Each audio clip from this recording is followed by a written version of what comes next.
How's it going, everybody? It doesn't feel like that long ago we were talking about waiting out and seeing what happens in the fall as opposed to the summer. But as many of you already know, Otakon has returned. And with that, our presence at Otakon has returned. This is officially confirming that we'll be there if you didn't get all the other hints before this. Which raises the question, what are we doing at Otakon? A lot. I'll just say that to begin with, a lot. And the details for some of it haven't been worked out quite yet, so I'm not sure exactly what I'm supposed to tell you or not tell you about that. But here's what I can tell you. There are going to be a lot of game shows, which is unusual because I think the last time we did a game show at Otakon was 2012, like the first year that we did panels at Otakon. So expect to see some of your favorites like Tame That Tune, I Know That Voice, and Tame That Game Tune, among others.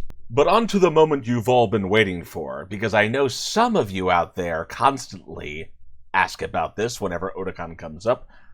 Will those panels be at Otakon? Those panels. You know the ones I'm talking about.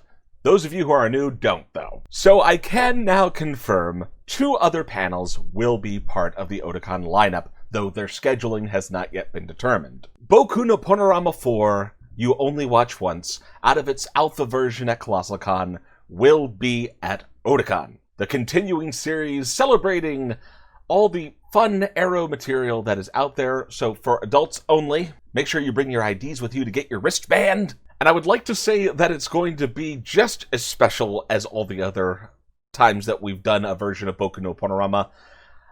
This one's going to be very special indeed. In particular, if you know anything about the history of Boku no Panorama. Yes, the panels department has confirmed that they've accepted you're wrong, and you should feel bad. And I gotta tell you, I wasn't entirely sure whether or not that was going to happen, let alone Otakon. I wasn't even sure Otakon was going to happen, but that in particular, I wasn't sure if they were going to take it, because we did skip a year, and then the pandemic happened, so it's been like, oh wow, 2018 was the last time You're On and You Should Feel Bad was at Otakon. And a lot has changed since then, and a lot of things that we thought about doing in 2020 have shifted over, so we're only a few weeks out, and I'm still thinking over exactly what you're going to see at You're On and You Should Feel Bad.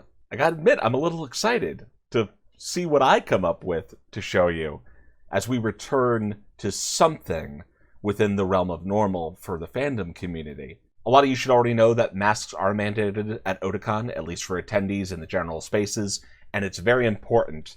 If you haven't already, please get your vaccine.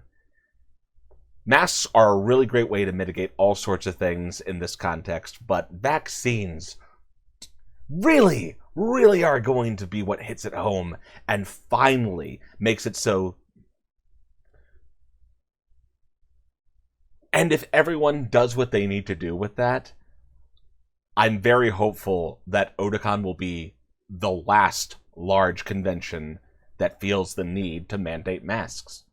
So, get your shot if you haven't already. Get your second shot if you haven't already. Make sure you do everything you need to do. Make sure you cooperate with all the safety guidelines. Make sure you read some con prep guides. But that's all I've got for now, and I gotta get back to editing some other videos. So, thank you. And I will see you in Washington, D.C. Bye now.